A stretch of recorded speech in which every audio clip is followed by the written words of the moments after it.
Hello everyone, स्वागत है आपका बंधु सिंगिंग चैनल में।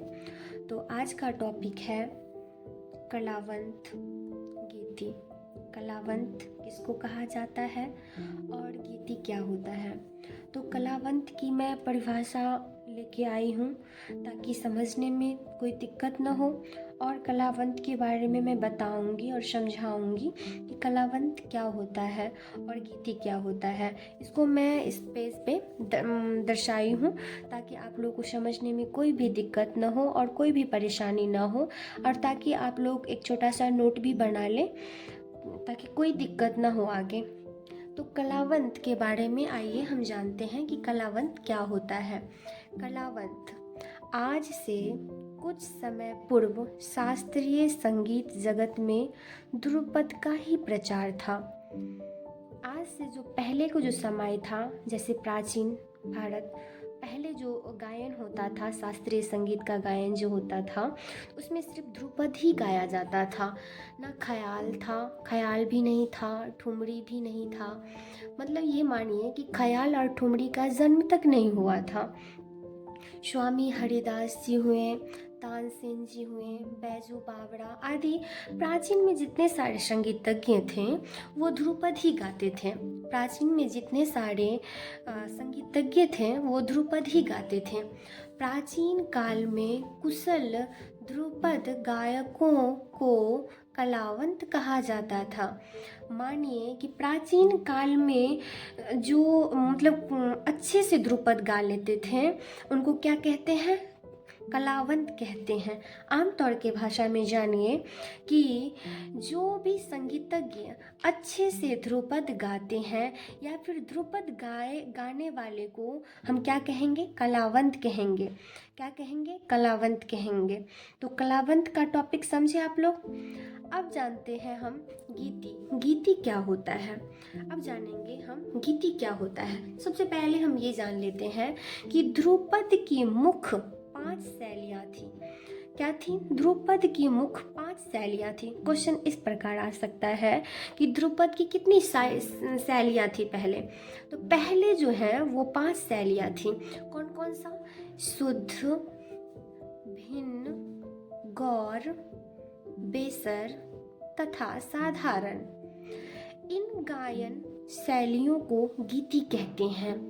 गीति किसको कहते हैं? ये 5 शैलियाँ जो हैं, शुद्ध, भिन्न, गौड़, बेसर तथा साधारण, इन गायन शैलियों को हम क्या कहते हैं?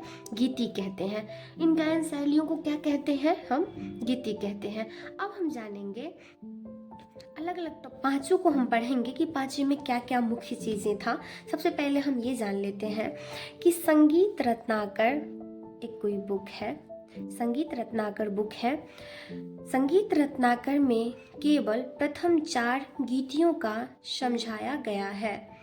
मतलब बोल रहा है कि संगीत रत्नाकर जो बुक है, संगीत रत्नाकर जो बुक है, इनमें सिर्फ 4 गीतियों को समझाया गया है और 5वें का उल्लेख मात्र किया गया है। अब हम जानते हैं कि मतलब ये पांचों जो शैलियाँ हैं इनके बारे में जानते हैं कि शुद्ध क्या था। शुद्ध गीति में मधुर स्वर का प्रयोग था। शुद्ध गीति में मधुर स्वर का प्रयोग था और कभी कभी वक्र स्वरों का प्रयोग होता था। शुद्ध गीति में मधुर स्वर का प्रयोग था और कभी कभी वक्र स्वरों का प्रयोग होता था। शुद्ध समझ गए? भिन्न गीति में छोटे छोटे विभिन्न स्वर समुदायों द्वारा राग की मधुरता बढ़ाई जाती थी और कभी कभी गमक का प्रयोग करते थे। ये तो जानते ही हैं गमक क्या होता है, क्योंकि मैं पिछले वीडियो में पढ़ा चुकी हूँ कि गमक क्या होता है, राग क्या होता है, इन सब चीज़ों के बारे में मैं बता चुकी हूँ। तो भिन्न क्या है? गीति में छोटे छोटे विभिन्न स्वर समुदायों द्वारा राग की मधुरता बढ़ाई जाती थी और कभी कभी गमक का प्रयोग करते थे। अब जानते हैं कि ये गौड़ क्या है। गौड़ में क्या चीज़ें मुख्य ऐसा था? गौड़ में उहाटी, गमक का प्रयोग तीनों सप्तक में विशेष रूप से दिखाया जाता था।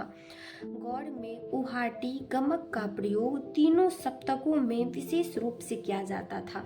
मतलब सप्तक भी पढ़ाए हुए हैं आप लोगों को, कितने सप्तक होते हैं, तो 3 सप्तक होते हैं, मंद्र सप्तक, मध्य सप्तक और तार सप्तक। तो बोल रहा है गौड़ में उहाटी गमक का प्रयोग, मतलब ये दोनों उहाटी और गमक का जो प्रयोग है वो तीनों सप्तकों के रूप में दिखाया जाता है।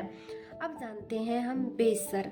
बेसर गीति में ठोड़ी को हृदय से लगाकर स्वर के चारों वर्णों का उच्चारण गंभीरता से किया जाता था। आधुनिक काल में इसका प्रचार नहीं है।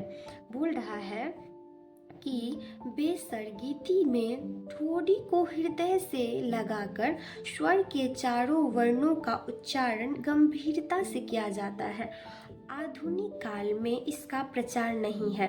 बेसर का प्रचार आधुनिक काल में मतलब अभी के काल में नहीं किया जाता है। तो आप लोगों को समझ आया कलावंत और गीति क्या होता है। तो हो गया आप लोगों का ये छोटा सा वीडियो, आप लोग समझ जाएंगे आशा करते हैं। Thank you.